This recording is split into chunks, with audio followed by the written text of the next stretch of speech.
95 BLO यानी कि booth level officer लगे तो कहीं से भी ये खबर नहीं आई कि बीएलओ पर बहुत दबाव है, वो दबाव में पद छोड़ रहे हैं।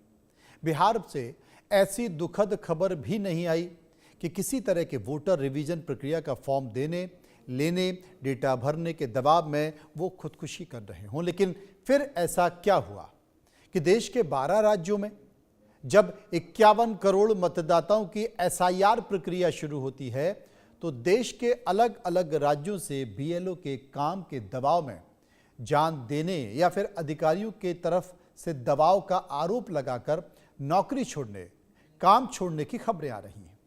देश के 12 राज्यों में 51 करोड़ से ज्यादा मतदाताओं के घर जब अभी 5,32,000 बीएलओ या तो फॉर्म दे चुके हैं या फिर फॉर्म ले रहे हैं, तब इस बार एसआईआर के 22 दिनों में 7 राज्यों के 25 बीएलओ की मौत की चिंता बढ़ा दी है, जहां पर मध्य प्रदेश में 9, उत्तर प्रदेश, गुजरात में 4-4, पश्चिम बंगाल और राजस्थान में 3-3, तमिलनाडु, केरल में 3-3 बीएलओ के काम के दौरान या फिर काम के दबाव की वजह या तो जान गई या फिर आरोप लगा कि काम का दबाव बढ़ने पर जान दे दी गई।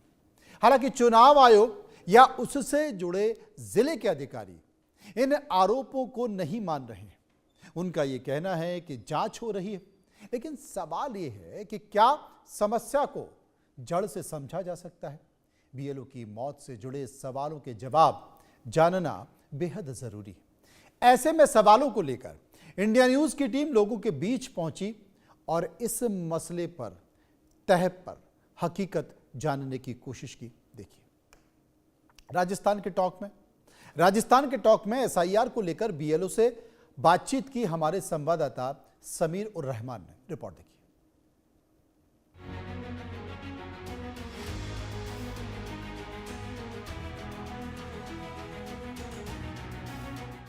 देश भर में चुनाव आयोग की तरफ से एसआईआर का काम चालू है, जहां पर बीएलओ को इस काम को लेके परेशानी, अन्य वजहों से लेके कोई बहुत ज़्यादा परेशानियों का सामना करना पड़ रहा है। इसी के बीच में हम टॉक में मौजूद हैं, जहां पर बीएलओ हैं, उनसे बात करते हैं क्या परेशानी आ रही है एसआईआर को लेके। 4 नवंबर से 4 दिसंबर का है और दिन बिल्कुल करीब है और ये काम लास्ट अंतिम उस पे आ चुका है।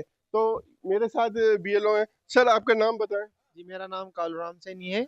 मैं भाग संख्या 102 में बीएलओ का कार्य कर रहा हूँ। मुझे यहाँ पर बूथ लेवल अधिकारी बना रखा है बीएलओ, और 4 नवंबर से हम ये काम कंटिन्यू कर रहे हैं और मॉर्निंग में हम लगभग 8 बजे के आसपास यहाँ पर। सुबह आप कितने बजे आते हैं? आपको क्या परेशानी का सामना करना पड़ रहा है ये इन लिस्टों को तैयार करने में? बीएलओ हैं आप, एसआईआर जो है इसमें किन चीजों की परेशानी का सामना करना पड़ रहा है?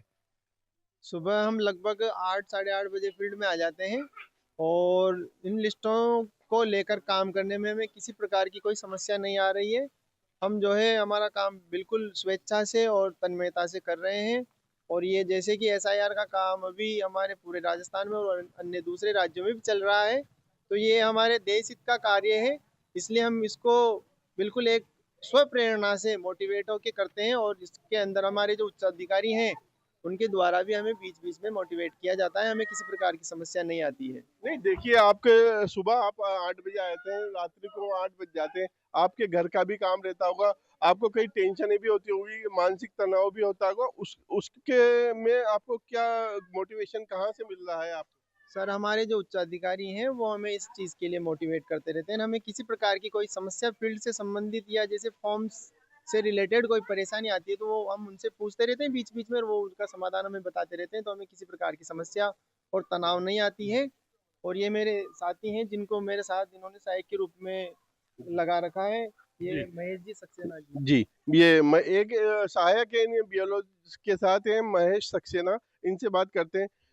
जी, आप इनके साथ काम कर रहे हैं तो आपको भी कहीं ना कहीं आपको तो होती होगी परेशानी, या आपको भी नहीं हो रही है? नहीं सर, ये हमारे राष्ट्र हित का कार्य है और इसमें मैं जितना इनका सहयोग कर पाऊँ उतना मेरे लिए भी अच्छा है और राष्ट्र हित के लिए भी अच्छा है। कितना आपका काम हो चुका है अभी तक? सर, लगभग 75% कार्य पूर्ण हो चुका है। अच्छा, तो अब ये दिन बिल्कुल करीब आ गए हैं और आपको 100% के करीब करना है। सर हम कोशिश में लगे हुए हैं कि जो 100% का लक्ष्य है वो हम जल्दी से जल्दी हमारे निर्धारित समय में पूरा कर लें। नहीं, आपको इसमें क्या परेशानी आ रही है? मतलब आप जा रहे होंगे, आप जाते हैं, कई लोगों के ना डेट ऑफ बर्थ नहीं मिलता, कोई 2002 की सूची में नाम नहीं है, उसमें आपको कितनी दिक्कतों का सामना करना पड़ रहा है? सर थोड़ी परेशानी उसमें हो रही है, लेकिन फिर भी हम ये कोशिश करते हैं कि हम हमारे द्वारा निकाला जाए या फिर उन्हें किसी आसपास के जो उनके रिश्तेदार हैं उनसे मंगवाने की कोशिश करते हैं। तो वो कार्य भी चल रहा है सर। मतलब जो 25% कार्य जो आपको डिले हो रहा है, मेन रीजन वही आ रहा है जिसकी 2002 में लिस्ट में नाम नहीं है। जी सर, या तो 2002 की लिस्ट में उनका नाम उनका खुद का या उनके माता पिता या उनके दादा दादी का नहीं मिलता है, या फिर ऐसे जो मतलब यहाँ से स्थानांतरित हो गए हैं और हम उन्हें अभी, जैसे वो किराए से रहते थे और हम उनको ढूंढ नहीं पा रहे हैं, तो उसके अंदर भी हमारे जो BLA सर हैं वो हमारे सहयोग करते हैं। उनको जहाँ पे जैसे वो रहते थे किराए से या दूसरी जगह रहते थे और यहाँ से अन्यत्र जा चुके हैं, तो उनको चिन्हित कराने में ये हमारी मदद करते हैं सर। जी, मेरे साथ BLA हैं अमजद खान। जो ये BLO बता रहे हैं कि ये BLA का भी बहुत ज़्यादा अच्छा सपोर्ट मिल रहा है, जिससे उनको टेंशन और कुछ परेशानी जो हो रही है, जो किराएदार हैं 2002 में किसी का नाम नहीं है, उसमें मैं बात करना चाहता हूँ। जी, आपका नाम? मेरा नाम अमजद अली है, पार्षद हूँ वार्ड नंबर 8 से। हाँ, BLA। BLA हूँ। हाँ, और तो किस प्रकार से आप इन लोगों की मदद कर रहे हैं? जैसे इनका नाम नहीं मिलता किसी का, तो मैं घर ले जाके इनको घर पे ले जाके 2002 की लिस्ट निकलवा के, उसके अंदर नहीं होती तो दूसरे दिन काम करवाए थे इनका। क्या 2002 की लिस्ट निकलवा के इनका काम करवाए थे, नाम नहीं मिलता था, ये जानते नहीं, उनको पहचान करवाए थे इनको। नहीं, बड़ी समस्या ये आ रही होगी ना, ये बता रहे हैं कोई ना कि यहाँ पर किराए से रह रहा है, वो खाली करके कहीं और चल गया, उसका नाम यहाँ पर है, और कई बार ऐसा होता है कि 2002 की लिस्ट में लोगों के नाम नहीं है, उसमें इनको किस प्रकार से आप सपोर्ट करवा रहे हैं? इनको सपोर्ट कर रहे हैं, इनको घर ले जाके वो जयपुर भी चल जाते हैं तो उनको फोन कर लेते हैं, वो वहाँ से आ जाते हैं, फिर इसके बाद इनका उसके अंदर सपोर्ट करवाए थे, नाम डलवाए थे इसके अंदर। जी, क्या नाम था? जी, ये थे कालू राम जी BLO, और उनके सहायक सक्सेना जी और BLA अमजद। इन्होंने ये बताया, ये जो काम है इसमें हमें कोई किसी प्रकार की मानसिक स्थिति या प्रताड़ना नहीं हो रही है, ये देश हित का काम है, उसको लेके हम काम कर रहे हैं। मैं टॉक से समीउर रहमान, इंडिया न्यूज़। उधर राजस्थान के मालपुरा उपखंड ने SIR में 100% लक्ष्य हासिल कर टोंक जिले में पहला स्थान हासिल किया है। इसी उपलब्धि पर गुरुवार को भारत निर्माण अटल सेवा केंद्र में आयोजित समारोह में 38 बूथ लेवल अधिकारियों को सम्मानित किया गया।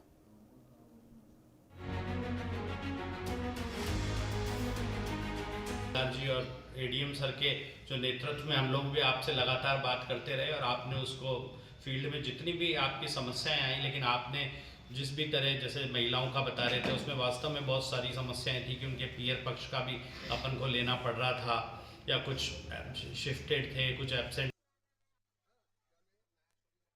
मध्य प्रदेश के बालाघाट में लाल बर्रा क्षेत्र के ग्राम पंचायत बादरी में बोट्टा की आंगनबाड़ी कार्यकर्ता और BLO अनीता नागेश्वर की 24 नवंबर को उपचार के दौरान मौत हो गई, जिस पर लोगों से बातचीत की हमारे संवाददाता शौकत बिसेन ने।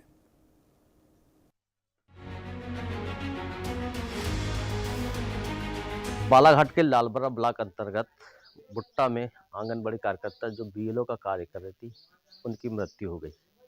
इंडिया न्यूज़ की टीम उस परिवार के बीच पहुंची हुई है। किस तरह की घटनाक्रम था, क्या स्थिति थी, उनके परिवार से हम चर्चा करेंगे कि आखिर BLO की मौत की वजह क्या है। क्योंकि प्रशासन की ओर से उन्हें पीलिया और टाइफाइड होने के चलते मौत होने का कारण बताया गया है, लेकिन हकीकत क्या है परिवार के लोग ही प्रकाश डाल सकते हैं।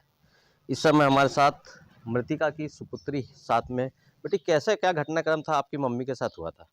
मेरी मम्मी को मतलब आंगनबाड़ी कार्य करते हुए उनको 25 साल हो गए। वो महिला बाल विकास में 25 साल से मतलब कार्य कर रहे हैं और साथ ही में भी उनको BLO का वर्क दे दिया गया था। तो उनका वर्कलोड इतना ज़्यादा बढ़ गया था कि वो देर रात तक उन्हीं का काम कर रहे थे, सुबह जल्दी उठ जा रहे थे। उनका खान पान भी मतलब बीच में गड़बड़ा गया था और अपनी सेहत पे वो ध्यान नहीं दे रहे थे। मानसिक तनाव के कारण फिर बहुत ज़्यादा हो गया, इसलिए हम उनको गोंदिया में बालाघाट में एडमिट किया। फिर बालाघाट से डॉक्टर ने उनको गोंदिया रेफ़र कर दिया हायर सेंटर के लिए, इलाज के लिए। फिर वहाँ पे उनका ट्रीटमेंट चला और मतलब मानसिक तनाव, बीपी इतना हाई हो गया था उनका, फिर मतलब उनको ब्लीडिंग होने लगी थी नोज़ से, बहुत ज़्यादा ब्लीडिंग हुई, उनके कारण वो शॉक में चले गए। शॉक में जाने के बाद पेशेंट वेंटी में चले गया। वेंटी से फिर हम लोग वहाँ पे थोड़ा रुके 2 दिन, और फिर उसके बाद हमने वहाँ से नागपुर ले गए, और नागपुर में मतलब हॉस्पिटल पहुँचने से पहले उनकी डेथ हो गई। कितने तारीख से काम कर रही थी मम्मी? मम्मी मतलब नवंबर की स्टार्टिंग से ही काम कर रहे थे। अच्छा, रात में भी काम करती थी? हाँ, रात में भी काम करते थे, दिन में भी काम करते थे। और बीमार कितनी तारीख से पड़ी थी? बीमार तो वो मतलब 10-11 तारीख से उनको ज़्यादा मतलब एकदम से होने लगा था मानसिक तनाव, और वो एकदम से मतलब उनको मानसिक प्रेशर इतना हो गया कि फिर हमको एडमिट ही करना पड़ा। वो चलने में भी ठीक से नहीं चल पा रहे थे। महिला आंगनबाड़ी कार्यकर्ता बीएलओ जो उनके पति भी है, उनके साथ हम बात करते हैं। क्या क्या हुआ था आपकी पत्नी? क्या पहले से बीमार थी आपकी पत्नी? प्रशासन कह रहा है कि उन्हें पीलिया हो गया था, टाइफाइड हो गया था। नहीं कोई पहले कुछ नहीं था। नहीं जी। तो ये जब बीएलओ काम कर रहे थे उसके पश्चात हुआ ऐसा? जी, बीएलओ का काम मिला और वो ज़्यादा ये हो गया, क्योंकि रात में भी कम फ़ोन आते थे, वो तो ये करते थे जानकारी। फिर सुबह भी आते थे गांव के लोग। अच्छा, कोई रिपोर्ट है क्या ऐसी जो प्रशासन के स्तर से आप लोग को मिली हो, मलेरिया हुआ, टाइफाइड हुआ? नहीं जी, कोई रिपोर्ट नहीं। अच्छा, ये बताएं अभी प्रशासन स्तर से कोई मदद मिल रही है आप लोग को? अभी नहीं जी। अच्छा, कुछ नहीं मिली। नहीं। प्रशासन के जो अधिकारी आए थे आप लोग के पास, तो नहीं। उनने कोई मदद की, कोई ऐसे कोई पहल नहीं की? कुछ नहीं की? कुछ नहीं। अच्छा, आप क्या चाहते हैं आप लोग? मैं चाहता हूँ कि मेरे मिसेज से हमारी गुड़िया का हो जाना चाहिए। अच्छा, अनुकंपा नियुक्ति जी मिले। जी। अच्छा, प्रशासन से अभी कोई मदद नहीं मिली। नहीं। आप भी उनकी बेटी है? हाँ। तो बेटा, जैसे इस तरह के घटनाक्रम आया, आप परिवार में कितने सदस्य आप लोग के? मम्मी हैं और पापा हैं, दीदी और मैं हैं। अच्छा। और चाचा चाची अलग रहते हैं, और दादी है, उनके 2 बेटे हैं। तो मम्मी जिस तरह से वर्क कर रही थी आंगनबाड़ी कार्यकर्ता और बीएलओ का, तो ये टोटल प्रेशर की वजह से ही ऐसा हुआ कि कहीं बीमारी से हुआ? नहीं, मेरी मम्मी को कुछ बीमारी भी नहीं थी, ना कुछ उनको वो था, ना अस्थमा था, ना कुछ था, कभी ब्रीथिंग बीमारी नहीं प्रॉब्लम हुई? नहीं। पहली बार ऐसा हुआ? पहली बार ऐसा हुआ, और मेरी मम्मी बच नहीं पाई, हमें बहुत दुख हुआ।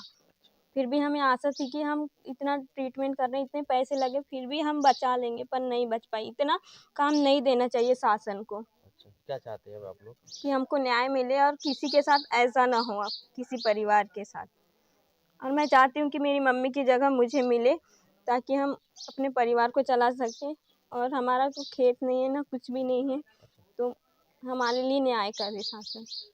तो ये है पीड़ित परिवार, पीड़ित बीएलओ आंगनबाड़ी कार्यकर्ता अनीता नागेश्वर का घर है, जहाँ उनकी 2 बेटियां, उनके पति है। घर में उनके सिर्फ आवास है, जमीन भी नहीं है, जैसे परिवार ने बताया। शासन प्रशासन स्तर से अभी उनको कोई मदद नहीं मिली है। यही बात सामने आई है कि इनके ऊपर कार्य का लोड था। पहले कभी बीमार नहीं हुई, लेकिन प्रशासन ने जरूर हवाला दिया है कि उन्हें पीलिया और टाइफाइड हो गया था, इसलिए डेथ हुई है। लेकिन परिजनों का सीधा आरोप है कि उनकी डेथ की वजह वर्क लोड था। बालाघाट से इंडिया न्यूज के लिए मैं शौकत बिसाने।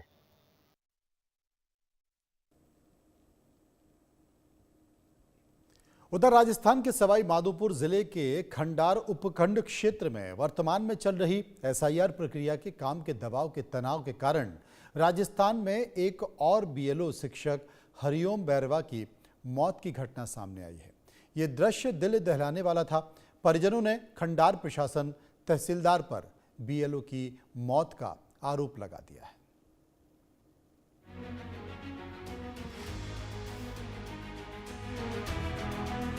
नितेश बैरवा भैया, और ये जो एक्सपायर हमारे बड़े भाई हैं, 70 खुद में पोस्टेड है, अध्यापक है, और उनको चार्ज रखा है बीएलओ का।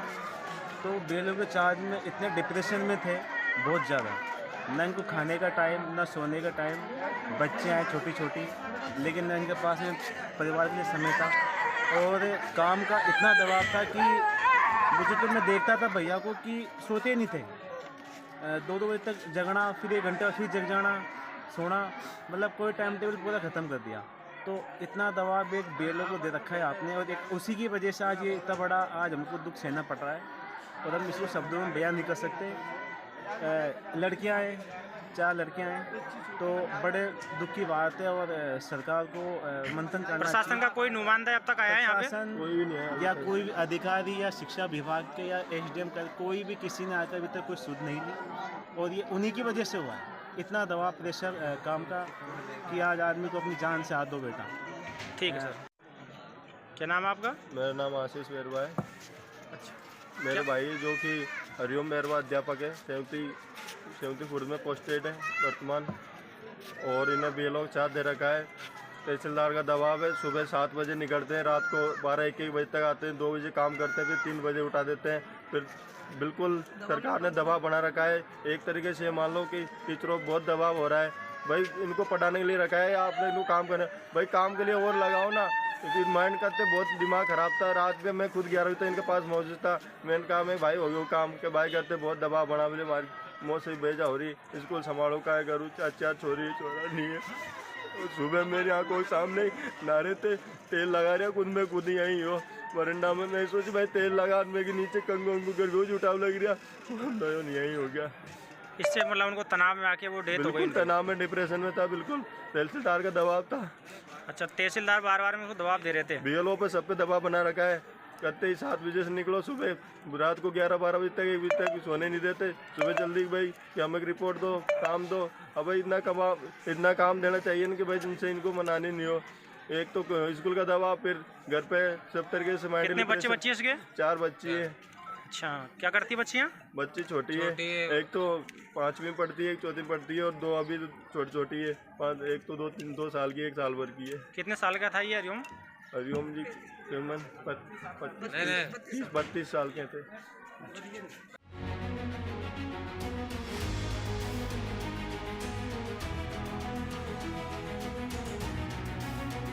आपका नाम बता दीजिए। ज्योत्सना तिवारी। तिवारी मैम, आप जो ये फॉर्म भर रहे हैं SIR का, इसमें कुछ बढ़ोतरी हो रही है? हाँ, हो तो रही है। अब जैसे तारीख डेट पास में आ रही 4 तारीख, लोग जागरूक होकर खुद अपने आप आ रहे हैं और फ़ोन लगा रहे हैं मुझे, अपने अपने पे कुछ सर्च करते जा रहे हैं और देते जा रहे हैं, मुझे आ रहे हैं। पहले कुछ समस्याएं आ रही थी जो पहले हाँ ऐसा था कि मैं दूसरी जगह नौकरी करती, दूसरे बूथ दिया तो एड्रेस ढूंढने में, उनको पहचानने में बहुत तकलीफ हो रही थी। लेकिन सहयोगी दे रहे हैं, पार्षद जी हैं और इनके पार्टी के जो कार्यकर्ता वगैरह हैं, सब हमारा सहयोग कर रहे हैं, तो मिलते जा रहे हैं लोग। और जो जन समुदाय के जो ऐसे नेता होते हैं, जो वार्ड बाई वार्ड, मोहल्ले वाई, उनका भी हम सहयोग ले रहे हैं। उन्होंने भी काफ़ी कुछ मदद किया हमारा। अभी बीच में सर्वर नहीं चल रहा था, फॉर्म अपडेशन नहीं हो रहे थे, तो रात में भी डिजिटलाइजेशन करना पड़ रहा था इसको लेकर। हाँ, रात में हम करते हैं, फटाफट होता है रात में तो। हाँ हो जा नहीं, अभी जो ये सर्वे डाउन हो तो वो तो ऑफिस में भी हो रहा था, सभी जगह हो रहा था, उसमें कुछ सुधार कर रहे थे। अब तो फटाफट हो रहा है। तो आपको दिन में और रात में दोनों समय ये काम करने पड़ रहा है? हाँ, देखिए अभी 2-4-8 दिन से तो इन लोगों ने सहयोग दिया है फॉर्म चढ़ाने वाला, तो बचते तो चढ़ाते, नहीं बचते तो नहीं चढ़ाते, ऐसा रहता है। ज़्यादा फॉर्म आता है क्वांटिटी, ऑपरेटर जो दिए चढ़ाने वाले वो फटाफट चढ़ाते जाते हैं। यहाँ आया, हमने साइन किया और वहाँ उनको दिए चढ़ाने, ये रहता है। एक दिन में कितने फॉर्म आपको भरना है, डिजिटलाइजेशन करना है? अब वो बोलते हैं 100 फॉर्म लेके आइए, कल बोला 150 लेके आइए, तो जितने आते उतने देते हैं। अब आदमी रखे भी ये फॉर्म लेकिन दे नहीं रहे, क्यों? वो कहते हैं हम मजदूरी को ना भी मारेंगे 500-700 की, काम पे गए 2000, किसी बस 3 की जानकारी नहीं है, वो भी हम प्रोवाइड करवा रहे हैं। मिल जाएगा तो ठीक है, ऐसा है ना। सर क्या शुभ नाम है आपका? शंकर डोंगरे। शंकर जी, अभी ये फॉर्म भर रहे थे आप, तो ये क्या फॉर्म इस तरीके से जो कुछ समस्याएं आती है वो काम में? हाँ, सामने समस्या तो है। फार्म भर में 2003 की जानकारी खोजने में बड़ी समस्या हो रही है ना। कभी कोई वोटर कार्ड और पूरे डॉक्यूमेंट ले आते हैं तो वो कोई आधार कार्ड ही लेके आ रहा है। आधार कार्ड से कहाँ खोजते बैठेंगे, फार्म बांटेंगे, फार्म लिखेंगे, मोबाइल पे चढ़ाएंगे, क्या क्या करेंगे। यहाँ पे बहुत समस्या होती है। फिर भी सपोर्ट मिलता है लोगों का आपस में, तो काम हो रहे चल रहा है। उसके बावजूद आपको ये फॉर्म, जैसे कि अभी हमने देखा कि कोई दूसरी जगह का फॉर्म लाया, आप दूसरी जगह आप फिल कराया, तो इन तरीके की समस्या। अब ये समस्या सर जो भी हमारे पास आता है, और हमने तो उसका तो देखा ही नहीं क्या है क्या नहीं, लेकिन जिसने हमको समस्या पूछी तो हमने बता दिया 2 मिनट में ये ऐसे करना है। और डिजिटलाइजेशन करते हैं आप, तो इसके लेकर दिन में हो जाता है या फिर रात में और करना पड़ता है? रात में करना पड़ता है, 12 बजे 2-2 1-1 बज जाता है, हमें बताया जाता है, तो 12-12 बजे 1-1 बजे 2-2 बजे सुबह से भी चालू हो जाते हैं। नेट प्रॉब्लम रहती है कभी कभी, मतलब कि दोहरी ड्यूटी करना पड़ रही है सुबह? हाँ, 2 बहुत ही मेहनत चल रही है।